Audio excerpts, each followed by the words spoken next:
Good morning students. अज अपने ਜਿਹੜੇ question है ਆਪਾਂ ਉਹ क्वेश्चन करने हैं। सब तो पहला क्वेश्चन नंबर करना आप 11th। क्वेश्चन नंबर 11th की है, देखो जरा। Show that relation R in set A of points in a plane given by R is equal to P Q. R is equal to लिखा P comma Q ordered pair such that distance of point P from origin is the same as the distance of point Q from origin। देखो relation कितना है, एडी बड़ी लंबी चौड़ी line नहीं लिखनी। Distance of point P from origin, two dimension plane च P पॉइंट है तो Q पॉइंट है। ओरिजिन तो P का डिस्टेंस OP बनेगा। Distance of point P from origin यानी कि OP बन जाएगा ना। Distance of point P origin तो OP इज सेम एज का मतलब equal to distance of point Q from origin OQ। Distance of point Q from origin OQ। ये relation दिता है।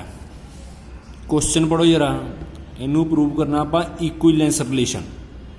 इनू प्रूव करना आप इक्विवेलेंस रिलेशन। अगे सब पार्ट है, इनू बाद पढ़ते हैं आप। इक्विवेलेंस रिलेशन का मतलब तुहानू पता ही है, पहला रिफ्लैक्सिव प्रूव करना है, फिर सिमेट्रिक प्रूव करना है, फिर ट्रांसटिव प्रूव करना है। देखो जो पिछले सम करोगे ना चंगी तरह, ये सम पता लग जाएंगे। रिफ्लैक्सिव प्रूव करना सब तो पहला आप। रिफ्लैक्सिव च इनू मन के चलीदा हुंदा है, पर जिथे दूजा पॉइंट लगा होए, दूजा नंबर लगा होए, उहदी जगह पहला नंबर ही लगा दईदा है। लिखीदा है since OP is equal to OP, मतलब Q की जगह P लगा देना ना। जे OP is equal to OP होए, हुण जिद्दां OP is equal to OQ सी, P कोमा Q आर नूं बिलोंग कीता जी, मतलब इत्थे Q लगा सी ना, ਹੁਣ OP is equal to OP है। इत्थे आएगा P comma P belongs to R। OP comma OP ना कर दिओ, P comma P belongs to R, क्योंकि जे दो सेम हो जाएंगे इत्थे O नहीं ना हैगा ऑर्डर्ड पेयर च।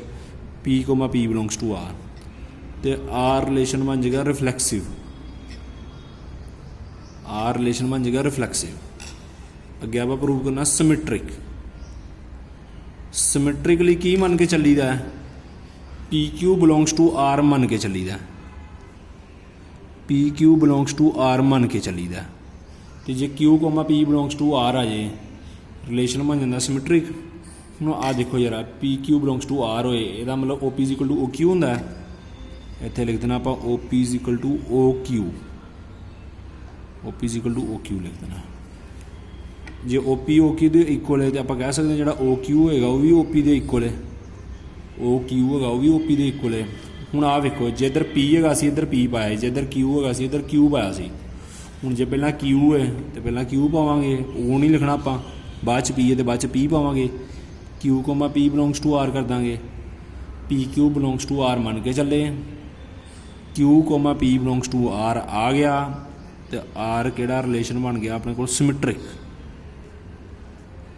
R रिलेशन बन गया सिमेट्रिक। अगे ट्रांसटिव की करीदा है, PQ बिलोंग्स टू R नवा पॉइंट लीदा है। कई बच्चे ना तो QR लै लेंदे आ, R समझ यूज हो चुका है। इत्थे होना QS belongs to R। PQ belongs to R तो QS बिलोंग्स टू R। मैं Q के नाल R तां नहीं लिया, R समझ यूज हो रहा है। हुण QQ कॉमन आउट होना चाहिए, PS बिलोंग्स टू R आना चाहिए, तां ही ट्रांसटिव होएगा। ਇਹਦਾ मतलब आ जाएगा OP is equal to OQ। ਇਹਦਾ मतलब बनेगा OP is equal to OQ तो ਇਹਦਾ मतलब बन जाएगा OQ is equal to OS। OP OQ ਦੇ इक्वल है, OQ OS ਦੇ इक्वल है। इंपलाइज ਜਿਹੜਾ OP होएगा OS ਦੇ भी इक्वल भी होएगा। OP ਜਿਹੜਾ है OS ਦੇ इक्वल भी होएगा। ਹੁਣ ਆਪਾਂ ब्रैकेट पा देनी, ऑर्डर पेयर बना देना, O उड़ा देना, O ਨੂੰ खत्म कर देना। PS belongs to R। Transitively की है सी, PQ बिलोंग्स टू R होए, QS बिलोंग्स टू R होए, Q कॉमन आउट होना चाहिए। PS बिलोंग्स टू R करता, यदा मतलब R केड़ा रिलेशन आ गया अपने को ट्रांसटिव। R केड़ा रिलेशन आ गया अपने को transitive. Hence R is an equivalence relation. Hence R is an equivalence relation. हुण इहदा सब पार्ट पढ़ते हैं। सब पार्ट देखो जरा की है।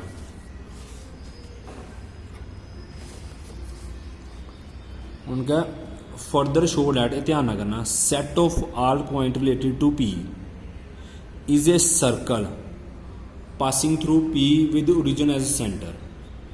कहता show that set of all point related to P, जोड़े पॉइंट पी दे नाल रिलेट करन वो एक सर्कल बने जोड़ा ओरिजिन जिहदा सेंटर होए तो पी पॉइंट चों पास करे। देखो सम ऐदा पता नहीं चलता, एक बार इसका सोल्यूशन करते हैं फिर पता चलेगा। सब पार्ट बच्चों को दिक्कत आती है। उन्होंने कहा show that set of all point related to P, आप लिखना है let set of all points, let set of all points related to P is, set कहना करली ब्रैकेट पानी है, पी के नाल जिहड़े पॉइंट रिलेट करनगे आप मान लेने P1 P2 सोन PN। हुण देखो रिलेशन किदां दा है, रिलेशन हैगा सी ओरिजिन तो P का डिस्टेंस तो ओरिजिन तो Q का डिस्टेंस इक्वल होना चाहिए। रिलेशन ये हैगा सी, इहदा मतलब ओरिजिन तो P1 का डिस्टेंस, ओरिजिन तो P2 का डिस्टेंस सोन ओरिजिन तो PN का डिस्टेंस, ये सेम होने चाहिए। क्योंकि रिलेशन किदां दा है, ओरिजिन तो पॉइंट का डिस्टेंस होना चाहिए सेम। हुण देखो ओरिजिन एक फिक्सड पॉइंट है, ओरिजिन एक फिक्सड पॉइंट है,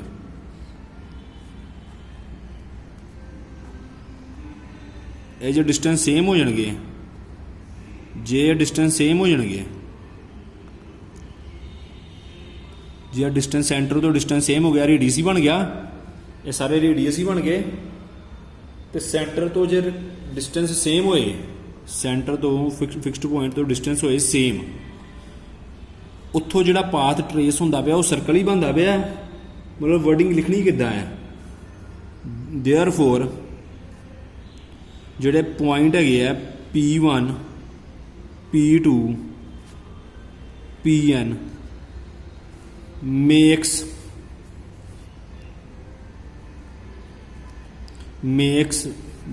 इत्थे पॉइंट्स पा लियो, makes locus of a circle, जिहड़े आ पॉइंट लोकस ऑफ सर्कल बनते पे है विद फिक्सड पॉइंट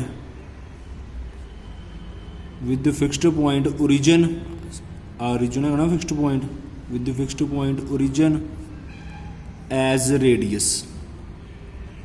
मतलब जोड़े आ पॉइंट है लोकस ऑफ सर्कल बनाते पे ना, जो इन्होंने ज्वाइन करांगे, लोकस का मतलब होंदा पाथ ट्रेस करना, लोकस का मतलब होंदा पाथ ट्रेस करना। Makes locus of circle with fixed point origin as centre, जोड़ा फिक्सड पॉइंट है ना ओरिजिन उन्होंने आप मान लेना सेंटर। बस ये ऐदा ही करना है। एक बार ना सब पार्ट का दोबारा पढ़ लेना, हो सकता है इस दिक्कत आए तुहानूं। पर सिंपल जी गल है, ओरिजिन तो जो पॉइंट का डिस्टेंस सेम होगा, आ सारे डिस्टेंस बनने रेडियस, तो ओरिजिन बनेगा सेंटर, ओरिजिन बनेगा सेंटर, तो आ जो पॉइंट को ज्वाइन करांगे, जो पॉइंट को ज्वाइन किया ना, इस करके वर्ड लोकस यूज़ किया। लोकस का मतलब होंदा पाथ ट्रेस करना। तो बस यही अपना सम है। अगला क्वेश्चन देखो जरा, हुण अपने क्वेश्चन हले बचते हैं एक्सरसाइज विचों सैकेंड फोर्थ तो फिफ्थ, एक क्वेश्चन बचते पे अपने। हुण सैकेंड क्वेश्चन वेखो A less than equal to B square है, फोर्थ क्वेश्चन च है A less than equal to B, तो फिफ्थ क्वेश्चन च है A less than equal to B cube.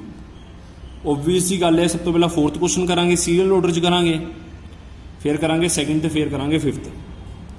Question fourth देखो जरा, show that relation R in R, small आ जो लाइट R आ, एगा रिलेशन R, कैपिटल R का मतलब रियल नंबर, कैपिटल R का मतलब real number, is defined as R is equal to A comma B, R is equal to A comma B such that A less than equal to B, such that A less than equal to B is reflexive, transitive but not symmetric।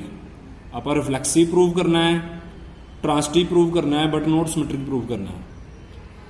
हुण देखो जरा, रिफ्लैक्सिव ते transitive prove करना, जो कोई चीज़ prove करनी होए ना, उदों आपां देईदा जनरल रिजल्ट, ते नोट प्रूव वेले देईदी काउंटर एग्जाम्पल, नोट प्रूव वेले देईदी काउंटर एग्जाम्पल। हुण रिफ्लैक्सिव प्रूव करना है ना, आप लिखना किद्दां है, B की जगह A लगा देना है, since A is always less than equal to A, जिदा 5 लैस दैन इक्वल टू 5 लिख सकते आप, ਇਹਦਾ ਮਤਲਬ ਹੁੰਦਾ ਹੈ ਕਿ 5 ਜਾਂ 5 ਤੋਂ ਛੋਟਾ ਹੈ ਜਾਂ ਬਰਾਬਰ ਹੈ।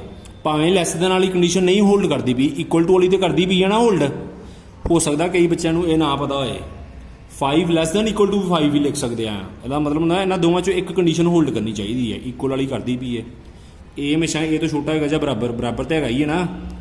ਇਹਦਾ ਮਤਲਬ ਬੀ ਦੀ ਜਗ੍ਹਾ ਏ ਪਾ ਦੇਣਾ ਇੱਥੇ, A comma A belongs to R, A comma A belongs to R.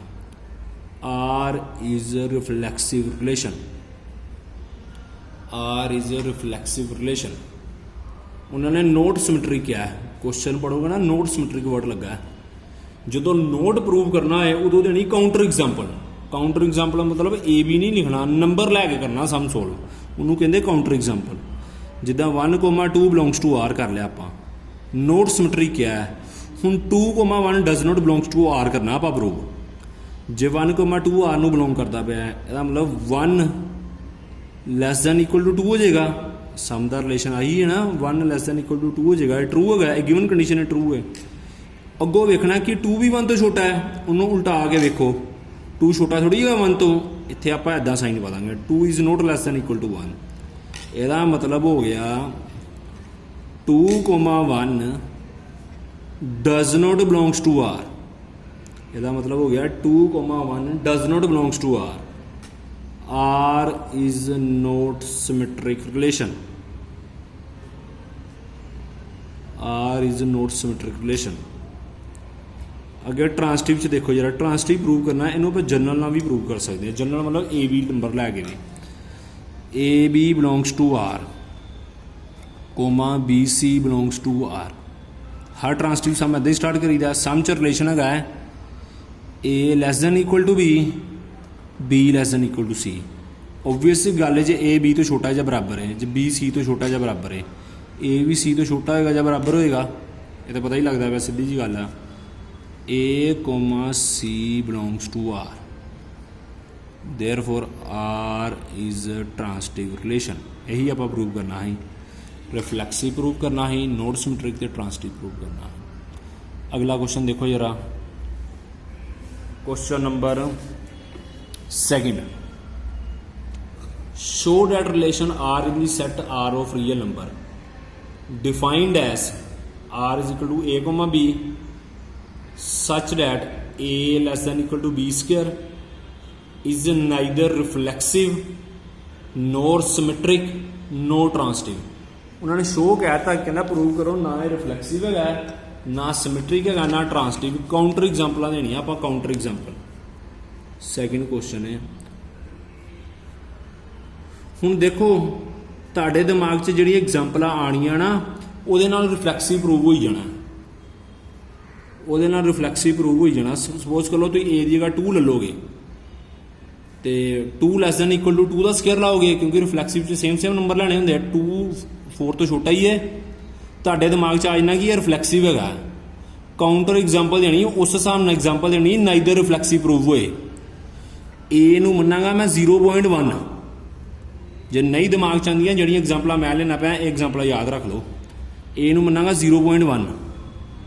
ਹੁਣ 0.1 ਜਿਹੜਾ ਹੈ ਕੀ ਉਹ 0.1 ਦੇ ਸਕੁਅਰ ਤੋਂ ਛੋਟਾ ਹੈ?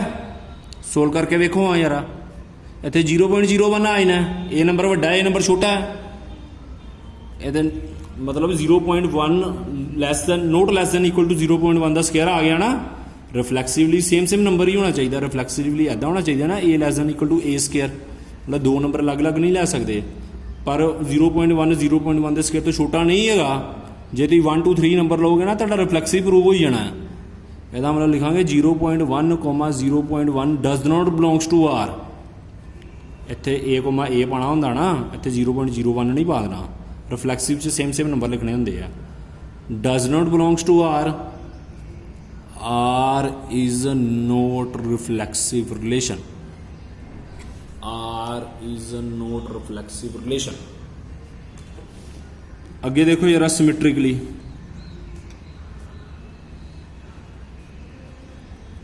सिमेट्रिक किद्दां करांगे। 1,2 बिलोंग्स टू R मान लो, 1,2 बिलोंग्स टू R, क्योंकि 1 छोटा है 2 के स्क्वेयर तो। रिलेशन इदां दा ही ना, A less than equal to B square. ਹੁਣ ਨੋਟ ਸਿਮੈਟਰੀ ਪ੍ਰੂਵ ਕਰਨਾ ਹੈ 1 ਛੋਟਾ 2 ਦੇ ਸਕੁਅਰ ਨੂੰ, ਜੇ 2 ਨੂੰ ਇੱਧਰ ਲਿਖੋ ਤੇ 1 ਦਾ ਸਕੁਅਰ ਇੱਦਾਂ ਪਾਓ। ਉਲਟਾ ਵੀ ਕਰਕੇ ਵੇਖਣਾ ਹੁੰਦਾ ਨਾ, ਓਪੋजिट ਵੀ ਕਰਕੇ ਵੇਖਣਾ ਹੁੰਦਾ ਕਿ ਸਿਮੈਟਰਿਕ ਹੈ ਕਿ ਨਹੀਂ। ਇਹ ਸਮ ਦੁਬਾਰਾ ਲਿਖ ਕੇ ਵੇਖਣਾ, ਪਹਿਲਾਂ ਵੀਡੀਓ ਸੁਣਨਾ ਫਿਰ ਲਿਖ ਕੇ ਵੇਖਣਾ, ਫਿਰ ਸਮਝ ਲੱਗਣੇ, ਐਦਾਂ ਸਮਝ ਨਹੀਂ ਲੱਗਣੇ। 1 <= 2 ਦਾ ਸਕੁਅਰ, ਹੁਣ 2 ਇੱਧਰ ਪਾਤਾ ਕਿ 2 ਛੋਟਾ ਨਹੀਂ ਨਾ ਹੈਗਾ 1 ਦੇ ਸਕੁਅਰ ਤੋਂ, ਇੱਥੇ ਨੋਟ ਪਾ ਦਾਂਗੇ। ਇਹਦਾ ਮਤਲਬ ਹੋ ਗਿਆ 2, 1 does not belongs to R। ਇਹਦਾ ਮਤਲਬ ਹੋ ਗਿਆ 2, 1 does not belongs to R। R is not symmetric relation। R is not symmetric। ਹੁਣ ਟ੍ਰਾਂਸਟਿਵ ਵਾਲਾ ਪਾਰਟ ਤੁਹਾਡੇ ਕੋਲ ਪ੍ਰੂਵ ਨਹੀਂ ਹੋਣਾ। ਤੁਸੀਂ ਤੁਹਾਡੇ ਦਿਮਾਗ 'ਚ ਜੇ ਤੁਸੀਂ 1 2 3 ਨੰਬਰ ਲਓਗੇ ਨਾ, ਤੁਹਾਡੇ ਦਿਮਾਗ 'ਚ ਸਾਰੇ ਕੀ ਕਹਿੰਦੇ ਉਹਨੂੰ ਟ੍ਰਾਂਸਟਿਵ ਬਣੀ ਜਾਣੇ ਆ। ਐਗਜ਼ਾਮਪਲਾਂ ਲੈ ਕੇ ਆਪਣੇ ਕੋਲੋਂ ਐਗਜ਼ਾਮਪਲਾਂ ਲਓਗੇ ਨਾ, ਤੁਹਾਡੇ ਟ੍ਰਾਂਸਟਿਵ ਪ੍ਰੂਵ ਹੋਈ ਜਾਣੇ ਸਾਰੇ। ਆਪਾਂ ਨੋਟ ਟ੍ਰਾਂਸਟਿਵ ਪ੍ਰੂਵ ਕਰਨਾ ਹੈ, ਉਸ ਹਿਸਾਬ ਨਾਲ ਐਗਜ਼ਾਮਪਲ ਲੈਣੀ। ਆਹ ਇੱਕ ਮੈਜਿਕ ਨੰਬਰ ਯਾਦ ਰੱਖ ਲਓ 1042। ਆਹ ਇੱਕ ਮੈਜਿਕ ਨੰਬਰ ਯਾਦ ਰੱਖ ਲਓ, ਮਤਲਬ A ਨੂੰ 10 ਮੰਨ ਲਿਓ, B ਨੂੰ 4 ਮੰਨ ਲਿਓ, C ਨੂੰ 2 ਮੰਨ ਲਿਓ। ਇਹਦੇ ਨਾਲ ਕਿੰਨੇ ਹੀ ਸਮ ਸੋਲਵ ਹੋ ਜਾਂਦੇ ਜੇ। ਟ੍ਰਾਂਸਟਿਵ ਵਾਲੇ ਕੇਸ 'ਚ ਤੁਹਾਡੇ ਸਾਰੇ ਟ੍ਰਾਂਸਟਿਵ ਪ੍ਰੂਵ ਹੋਈ ਜਾਣੇ ਆ। ਆਪਾਂ ਨੋਟ ਟ੍ਰਾਂਸਟਿਵ ਪ੍ਰੂਵ ਕਰਨੇ ਆ। ਆਹ ਵਾਲਾ ਇੱਕ ਮੈਜਿਕ ਨੰਬਰ ਯਾਦ ਰੱਖ ਲਓ 1042, ਯਾਨੀ ਕਿ A ਨੂੰ ਮੰਨ ਲਓ ਤੁਸੀਂ 10, B ਨੂੰ ਮੰਨ ਲਓ 4 ਤੇ C ਨੂੰ ਮੰਨ ਲਓ 2। ਹੁਣ ਨੋਟ ਟ੍ਰਾਂਸਟਿਵ ਕਿੱਦਾਂ ਪ੍ਰੂਵ ਹੋਣਾ? 10,4 ਬਿਲੋਂਗਸ ਟੂ R ਮੰਨ ਲਓ, ਕਾਊਂਟਰ ਐਗਜ਼ਾਮਪਲ ਦੇਣੀ ਹੈ। 4,2 ਬਿਲੋਂਗਸ ਟੂ R ਮੰਨ ਲਓ।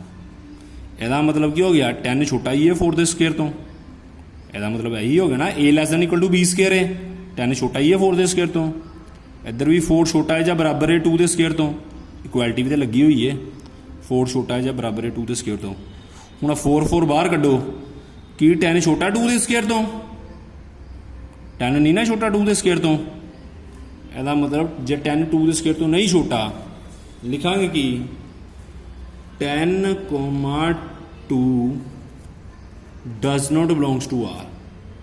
ਲਿਖਾਂਗੇ ਕਿ 10,2 does not belongs to R, ਕਿਉਂਕਿ ਪ੍ਰੂਵ ਕੀ ਕਰਨਾ ਹੈ ਇੱਧਰ ਵੇਖੋ 10,442 10,442 ਹੈਗਾ ਨਾ, 4 ਆਊਟ ਹੋਣਾ ਹੈ ਤੇ 10,2 belongs to R ਪ੍ਰੂਵ ਕਰਨਾ ਸੀ, ਤਾਂ ਆਪਣਾ 10,2 R ਨੂੰ ਬਿਲੋਂਗ ਨਹੀਂ ਕੀਤਾ। ਇਹਦਾ ਮਤਲਬ R is not transitive। R is not transitive, ਇਹੀ ਆਪਾਂ ਪ੍ਰੂਵ ਕਰਨਾ ਹੈ। ਹੁਣ ਨੈਕਸਟ ਕੁਐਸਚਨ ਦੇਖੋ ਜਰਾ, question number 5th। Question number 5th, check whether relation R in R defined by. Check whether ਹੁਣ ਦੱਸਣਾ ਹੈਗਾ ਕਿ ਨਹੀਂ, ਰਿਫਲੈਕਸਿਵ ਸਿਮੈਟਰਿਕ ਔਰ ਟ੍ਰਾਂਸਟਿਵ A <= B ਕਿਊ। ਹੁਣ ਜੇ ਦੱਸਣਾ ਹੈਗਾ ਕਿ ਨਹੀਂ, ਵੇਖੋ 5th ਕੁਐਸਚਨ ਹੈਗਾ R ਰਿਲੇਸ਼ਨ ਆ। ਜੇ ਤੁਸੀਂ ਰਿਫਲੈਕਸਿਵ ਪ੍ਰੂਵ ਕਰ ਰਹੇ ਹੋ, ਪਰ ਮੈਂ ਕੋਈ ਅੱਦਾਂ ਦੀ ਐਗਜ਼ਾਮਪਲ ਦੇ ਦਿੱਤੀ ਜਿਹਦੇ ਵਿੱਚ ਨਹੀਂ ਰਿਫਲੈਕਸਿਵ ਹੈਗਾ, ਫਿਰ ਤੁਹਾਡਾ ਸਵਾਲ ਗਲਤ ਹੋ ਜਾਏਗਾ। ਮਤਲਬ ਆਪਣੇ ਦਿਮਾਗ 'ਚ ਜਿਹੜੀ ਐਗਜ਼ਾਮਪਲ ਆਉਂਦੀ ਉਹ ਨਹੀਂ ਦੇ ਦੇਣੀ, ਜਿਹੜੀ ਸਹੀ ਐਗਜ਼ਾਮਪਲ ਉਹ ਦੇਣੀ ਹੈ। ਜਿਹੜੀ ਚੀਜ਼ ਇਕੱਲੀ ਫੋਲਸ ਹੈ ਨਾ, ਉਹਨੂੰ ਫੋਲਸ ਪ੍ਰੂਵ ਕਰਨਾ ਤੁਸੀਂ। ਹੁਣ ਇਹ ਮੰਨ ਲਓ ਰਿਫਲੈਕਸਿਵਲੀ ਤੁਸੀਂ ਸੇਮ ਨੰਬਰ ਲੈ ਲਓ, 2 ਲਿਖ। ਜੇ ਤੁਸੀਂ ਮੰਨ ਲਓ ਕੋਈ ਬੱਚਾ 2 ਲੈ ਲੇਗਾ, 2 ਛੋਟਾ 2 ਦੇ ਕਿਊਬ ਤੋਂ, ਬੱਚਾ ਰਿਫਲੈਕਸਿਵ ਲਿਖਾ ਆਏਗਾ, ਉਹਨੂੰ ਨੰਬਰ ਥੋੜੀ ਮਿਲ ਜਾਣਗੇ। ਉਸ ਹਿਸਾਬ ਨਾਲ ਐਗਜ਼ਾਮਪਲ ਦੇਣੀ ਹੈ ਜਿਹਦੇ ਨਾਲ ਨੋਟ ਪ੍ਰੂਵ ਹੁੰਦਾ ਹੋਏ। ਹੁਣ A ਨੂੰ ਮੈਂ ਮੰਨਾਂਗਾ 0.1, A ਨੂੰ ਮੈਂ ਮੰਨਾਂਗਾ 0.1। ਮੈਂ ਪਿਛਲੇ ਸਮ 'ਚ ਵੀ 0.1 ਮੰਨਿਆ ਸੀ, ਤੁਹਾਨੂੰ ਯਾਦ ਰਹੇਗਾ, ਇਸੇ ਕਰਕੇ ਸੇਮ ਨੰਬਰ ਮੰਨਣ ਦਿਆ। 0.1 ਭਰਾਂਗੇ, ਇੱਥੇ ਸੇਮ ਨੰਬਰ ਲੈਣੇ ਹੁੰਦੇ ਆ। ਹੁਣ 0.1 ਛੋਟਾ ਥੋੜੀ ਹੈਗਾ 0.1 ਦੇ ਕਿਊਬ ਤੋਂ।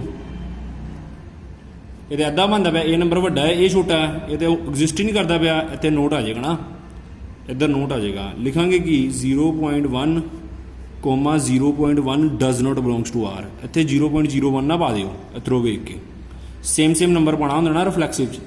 0.1, 0.1 does not belongs to R। ਇਹਦਾ ਮਤਲਬ R ਕਿਹੜਾ ਰਿਲੇਸ਼ਨ ਨਹੀਂ ਹੈਗਾ, R ਆਪਣੇ ਕੋਲ ਰਿਫਲੈਕਸਿਵ ਰਿਲੇਸ਼ਨ ਨਹੀਂ ਹੈਗਾ।